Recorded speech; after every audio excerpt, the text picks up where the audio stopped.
Jitendra boss अद्भुत कथाएं channel पर आपका स्वागत है। कहानी, फोटो, आवाज एवं वीडियो संपादक जितेंद्र बॉस। आप सुन रहे हैं जितेंद्र बॉस अद्भुत कथाएं, कहानी जो दिल छू जाए।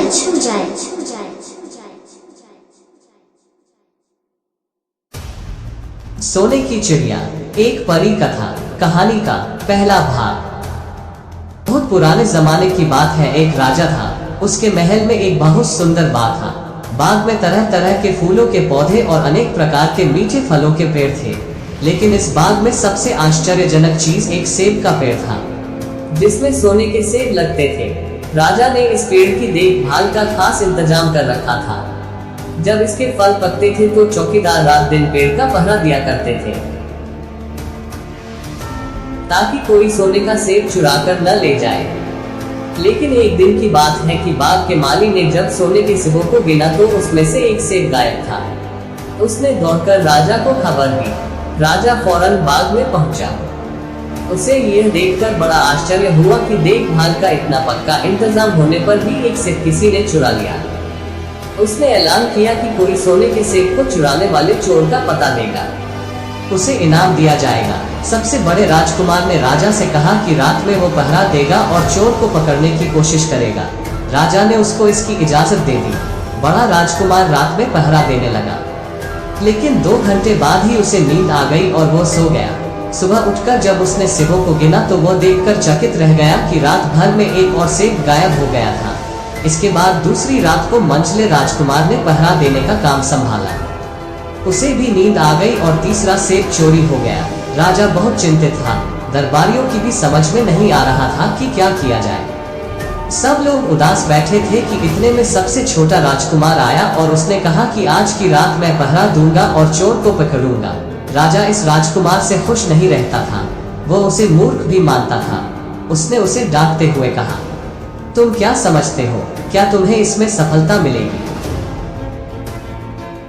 तुमसे बड़े और तुमसे ज्यादा समझदार दोनों राजकुमार इस काम में असफल हो चुके हैं। तुम जाओ अपना काम करो। लेकिन छोटा राजकुमार नहीं माना। उसने राजा से प्रार्थना की कि उसे एक मौका जरूर दिया जाए। अंत में राजा राजी हो गया। राजकुमार रात में पहरा देने लगा। उसने तय किया कि वह किसी भी हालत में नहीं सोएगा और चोर को जरूर पकड़ेगा।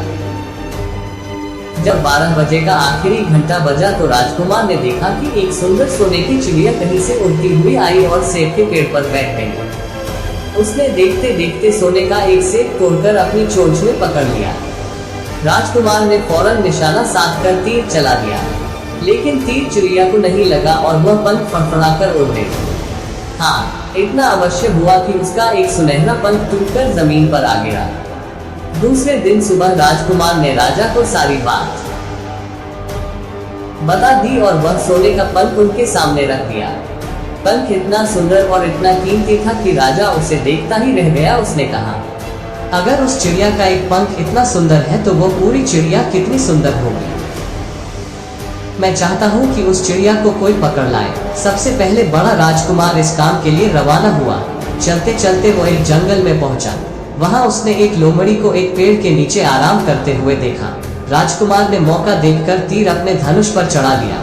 वह तीर छोड़ने ही जा रहा था कि लोमड़ी ने चिल्लाकर कहा, राजकुमार, मुझे मत मारो। मुझे पता है कि तुम सोने की चिड़िया की खोज में निकले हो। तुम मेरी राय मानो तो तुम्हारा काम जल्दी ही पूरा हो जाएगा। तुम इसी रास्ते से सीधे चले जाओ। शाम होने पर तुम एक गांव में पहुंचोगे। वहां तुम्हें आमने सामने 2 सराय मिलेंगी। सराय खूब सजी सजाई और सुंदर सी होगी, लेकिन तुम उसमें मत ठहरना। तुम उसके सामने वाली दूसरी सराय में ठहरना, जो बहुत मामूली और देखने में भी भद्दी सी होगी। ऐसा करने पर तुम्हारा काम आसानी से पूरा हो जाएगा। लोमड़ी का बात सुनकर राजकुमार को हंसी आ गई। उसने डांट कर कहा, भाग जा यहाँ से। मुझे तुम्हारी सलाह की जरूरत नहीं है। यह कहकर उसने तीर छोड़ दिया। लेकिन लोमड़ी बहुत चालाक थी। वह बचकर निकल भागी। राजकुमार आगे चलता गया। शाम को जब वह एक गांव में पहुंचा तो उसने देखा कि वहां सड़क के किनारे सचमुच 2 सराय थी। उनमें से एक सराय खूब सजी सजाई थी और उसके अंदर से लोगों के नाचने गाने की आवाजें आ रही थी। दूसरी सराय भर्ती सी थी और वहाँ अंधेरा घिरा हुआ था। राजकुमार सजी सजाई सराय में ठहर गया। थोड़ी देर में वह भूल गया कि वह असल में सोने की चिड़िया की खोज में निकला था। उधर जब काफी समय बीत गया और बड़ा राजकुमार नहीं लौटा तो मंझला राजकुमार सोने की चिड़िया की खोज में चल पड़ा। वह भी उसी तरह चलते चलते जंगल में पहुंचा तो वही लोमड़ी उसे भी मिली।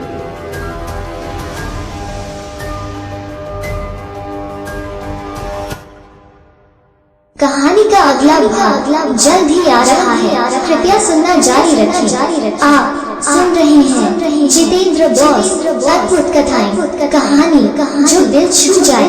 अधिक रोमांचक और मनोरंजक कहानियों के लिए जितेंद्र बॉस अद्भुत कथाएं चैनल को सब्सक्राइब करें और जुड़े रहें। सुनने के लिए धन्यवाद।